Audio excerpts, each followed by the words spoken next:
পরের কমেন্টটা করেছেন আবিদ, লিটন দাস আর সাকিব আল হাসান না থাকলে বাংলাদেশ চ্যাম্পিয়ন্স ট্রফিতে একটি ম্যাচও জিততে পারবে না। আপনার উত্তরটা আপনি বলুন শুনি।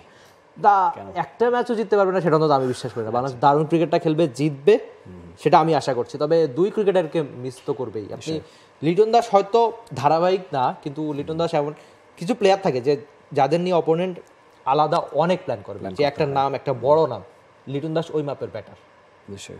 যে আর সাকিব তো বটেই, লম্বা সময় সার্ভিস দিচ্ছেন, তাকে নিয়ে নতুন করে কিছু মানে যাই বলবেন তাই মনে হবে পুরাতন, তার মানে নতুন করে কিছু বলার নেই। It's a huge blow for us, দুজন না থাকা, দুটো বড় নাম, এবং লিমিটেড ওভার ক্রিকেটে দুটো নামই অনেক দিন ধরে বাংলাদেশকে সার্ভিস দিয়ে আসছে, এবং লিটন দাসের মতো হাই ক্যালিবারওয়ালা প্লেয়ার ওয়ার্ল্ড ক্রিকেটেই খুব কম আছে, সবাই বলে থাকেন। তার হাতে যে পরিমাণে শটস আছে, যে ধরনের ক্লাসিক ব্যাটিংটা তিনি করে থাকেন, আগেও আমরা এটা নিয়ে আলোচনা করেছি শোতে, যে চ্যাম্পিয়ন্স ট্রফিতে কেন লিটন দাস নেই সেই প্রশ্নের উত্তর আমাদের কাছে নেই।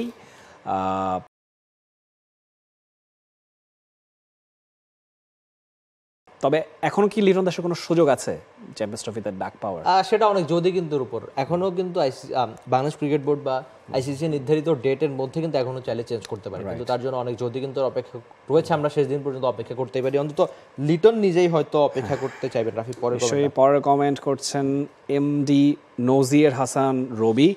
তিনি বলছেন বিপিএল এর ফ্র্যাঞ্চাইজিগুলো দেশি ও বিদেশি খেলোয়াড়দের পেমেন্ট নিয়ে যে সমস্যাটা হচ্ছে, এটা আমাদের দেশের ক্রিকেট ও মানুষের জন্য লজ্জাজনক কি না? পেমেন্ট যদি ক্লিয়ার করে ফেলতে পারে তাহলে লজ্জাজনক না। এখনও তো বিপিএল এর হাফওয়ে থ্রু, সময় বাকি আছে। এর মধ্যে যদি সব কিছু ক্লিয়ার করে ফেলে তাহলে আমি মনে করি না এটা নিয়ে খুব একটা অ্যাশেমড হওয়ার কিছু আছে। কিন্তু বিপিএল এর পরেও যদি পেমেন্ট নিয়ে কথা শুনতে থাকি তাহলে it's a matter of concern. Rafi, সরাসরি যদি প্লেয়াররা অভিযোগ করে তাহলে সেটা অবশ্যই লজ্জাজনক। কারণ একজন ক্রিকেটার ওই আর্থিক দিকটা আমরা অলরেডি মূল শোতে আলোচনা করেছি, টাকার জন্যই তারা ক্রিকেটটা খেলেন, খুব স্বাভাবিক।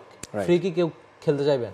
সব ক্রিকেটের কি আলাদা ব্যবসা আছে ক্রিকেটারদের, বা তার কি আলাদা চাকরি আছে? কেউ কি ব্যাংকে চাকরি করে বা সরকারি চাকরি করে? সেটা তো নয়। ক্রিকেটটা তো তার রুটি রুজির ব্যাপার। যে ওই শেষ অন্যান্য চাকরির মতো 50-60 বছর পর্যন্ত টাকা ইনকামটা করতে পারবে একটা নির্দিষ্ট সর্বোচ্চ 40 হয়তো বা। হ্যাঁ, এটাই তো এটা নিশ্চয়ই যদি প্লেয়াররা পরে অভিযোগটা করেন সেটা অবশ্যই লজ্জাজনক। রাফি, পরের কমেন্টটা করেছেন সাজ্জাদ ইসলাম। গতকাল মিরাজের কথায় স্পষ্ট যে বিপিএল সময়সূচি পরিবর্তন করা দরকার, একসঙ্গে অনেকগুলো লিগ চলায় প্লেয়ারদের অভাব আপনাদের কি মনে হয়? দ্বিমত করার সুযোগ নেই, এটা আমরা আগেও কথা বলেছি। 5টা ফ্র্যাঞ্চাইজি লিগ একসাথে চলছে, প্লেয়ার তো আসলে 1000টা নেই, ওইরকম প্রফেশনাল ক্রিকেটার বললে 500 নেই। তো এটা নিয়ে একটা সংকট সবগুলো ফ্র্যাঞ্চাইজিরই হবে। হয়তো বা এই মুহূর্তে আইএলএ সবচেয়ে বেশি স্টার প্লেয়ার সারা দুনিয়া জুড়ে আছে, বিগ ব্যাশে সব অস্ট্রেলিয়ান ভালো প্লেয়ারগুলো আছে, এসএ টি20 চলছে, নিউজিল্যান্ডে সুপার স্ম্যাশ চলছে। সব কিছু মিলিয়ে ফ্র্যাঞ্চাইজি লিগ বেশি হওয়াটা ভালো না খারাপ সেটা আমরা আগেও ডিসকাস করেছি। এটা ক্রিকেটের জন্য ওভারঅল খুব একটা মঙ্গলকর নয়। বিপিএলে আপনি 2018-19 সালের ইয়াও যদি দেখেন, তখনও আইএলএ বা এগুলো শুরু হয়নি, তখন কিন্তু অনেক স্টার প্লেয়ার এসেছে। একই সিজনে আমরা রংপুরে এবি ডিভিলিয়ার্স, ক্রিস গেইলকে দেখেছি, ব্র্যান্ডন ম্যাককালাম ছিলেন, তো রাইলি রুসো, এত ভালো ভালো প্লেয়ার এখন আমরা কিন্তু চাইলেই পাবো না। বা ওই আসলে স্টিভ স্মিথ, ডেভিড ওয়ার্নারও ছিলেন তখন, তারা সব এক্স্যাক্টলি এত বড় বড় নাম। তো সেগুলো এখন বিপিএলে দেখা খুব দুষ্কর হয়ে গেছে শুধুমাত্র এই ফ্র্যাঞ্চাইজি লিগগুলোর কারণেই। আর এত বেশি লিগ হলে প্লেয়াররাও যে কি করবে, তারা তো একটা ল্যাথার্জিক ফিলিং চলে আসে, মানে কথা দিয়ে অনেকে কথা রাখতে পারে না, অবস্থা হচ্ছে এমন। রাফি, পরের কমেন্ট করেছেন এলএস মঞ্জুর হোসেন জয়। বিপিএল নিয়ে আমার সবচেয়ে বড় অভিযোগ হলো এবার বিপিএল এ ম্যাচগুলোর মধ্যে গ্যাপ বেশি।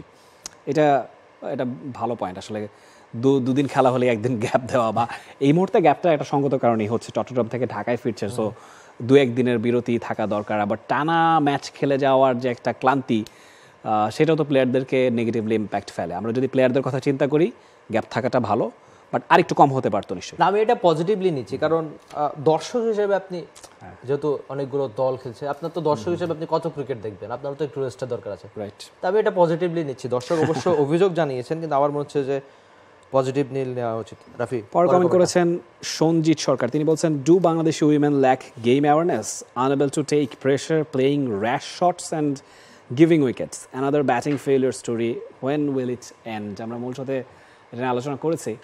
শুধু মেয়েদের ক্রিকেট না, ছেলেদের ক্রিকেট, এইচ লেভেলের ক্রিকেট, সবখানেই ব্যাটিং ধস একটা ক্যান্সারের মতো ব্যাপার হয়ে দাঁড়িয়েছে, যেটা আমাদেরকে অনেক বেশি ভোগায়। আমাদের ওই আগে একটা সময় বলতে হতো যে সর্বাঙ্গে ব্যথা ওষুধ দিব কোথা, কিন্তু এখন ওই ব্যাটিং এর ব্যথাটাই ওষুধ দিতে হবে। অন্তত কোচরা ঠিকঠাক কাজ করছেন, নারী ক্রিকেটাররাও চেষ্টা করছেন, সেটা দর্শকদের জানানো উচিত যে তারা চেষ্টা করছেন, সেই চেষ্টার ফল হয়তো তারা পেয়ে যাবেন। আমরা একটু আশায় থাকি, আশায় বাঁচি, আর বাংলাদেশ ক্রিকেটের পাশে থাকি। অবশ্যই লাস্ট কমেন্ট এমএল সোহাগ কমেন্টটা করেছেন, তিনি বলছেন আমাদের দেশে সাপ্তাহিক ছুটি শুক্রবার শনিবার এই দুই দিনে বিপিএল এর কোনো ম্যাচ না দেওয়া কতটা যৌক্তিক? এখন বিপিএল এর কাঠামো দুর্বল কেন? 12 বছর পরেও বিপিএল এইরকম সমালোচিত কেন? তবে ছুটির ব্যাপারটা পরে আসি, আগে তিনি বেশ ভালো একটা কমেন্ট করেছে, 12 বছর পরেও কেন এই অবস্থা? ওই যে দীর্ঘমেয়াদী প্ল্যানের কথা বলছিলাম, ইন্ডিয়া যেভাবে প্ল্যান করে আমরা সেভাবে প্ল্যান করতে পারি না। তো বিপিএল এর প্ল্যানিংটা যদি আরো 5 বছর আগেও হতো বা 10 বছর আগে যদি হতো, তাহলে কিন্তু ওই যে হোম অ্যান্ড অ্যাওয়ে খেলার একটা ব্যাপার আমরা প্রায় শুনি না, সেটা পুরোপুরি না হলেও কাছাকাছি ক্লোজ কিছু একটা করা যেত। এখন ধরুন আইপিএলেও তো মনে হয় একবার পুনা কিংবা রাজস্থান তাদের হোম গ্রাউন্ডটা অন্য একটা স্টেটে খেলেছিল। তো এটা হলো খুব একটা সমস্যা নেই। আপনি রাজশাহীর হোম আপনার রাজশাহীতেই কেন হতে হবে? আপনি বগুড়ায় খেলুন, বা ধরুন কুমিল্লার হোম চট্টগ্রামে হলেই অসুবিধা কি? সেটাও যদি করা যেত, অ্যাট এ টাইম যদি 4-5টা ভেন্যুতে খেলা হতো, আমার মনে হয় ব্যাপারটা আরও অনেক বেশি এনগেজিং হতো। বা এছাড়া তিনি যে আরেকটা কথা বললেন সাপ্তাহিক ছুটির কথা, সেটা নিয়ে একটু অ্যাড্রেস করব।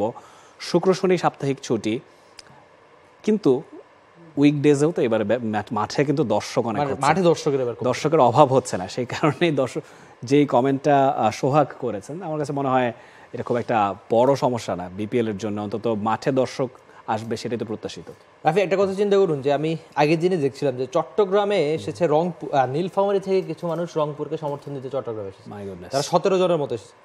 কিন্তু ওই ম্যাচটাই যদি বগুড়াতে হতো তাহলে হয়তো 17,000 আসতো, হয়তো 17,000 আসতো। বগুড়ার মানুষও তাদের রংপুরকে সমর্থন দিত অবশ্যই।